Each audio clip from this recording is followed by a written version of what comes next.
Хакасидағы шаяшылыр турузына пөл пайрымнарға пай шыл. Бұл учреждение 10 жылмының алнынды азылған. Писателер біргізі төстілген ампері 10 жыл. Аға құзы пөл саблық поэт, писатель, пазадраматург Михаил Кельчичаковтың шүз шазы танықталшы. Аға шарыдып литераторлар турузы Хакас тілінің күнінде марафон ертірбісті. Мұнды саблық шаяшының тоғыстарын өзі көшіқ қығырырға керектілген.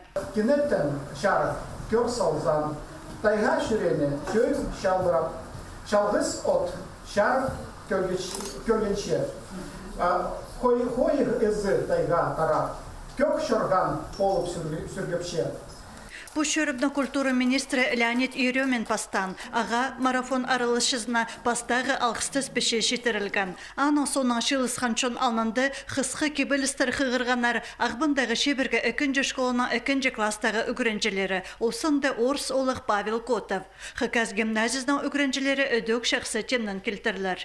Пастаның ұқсығарып саңығыз Хакас тілін келідіргі, Хакас тіліне күйініктіріргі, Хакас тіліне қынықтырырға, ирткен ұпылғынны кізіні, тасқар иртірзі істің хринже иртпарит шеткен кізілер тоқтап қады қықшылар, тыңынапшылар, шөпсіпшілер. Ноға кішік балы шуқтыншы Хакасына мен шуқтын меншім.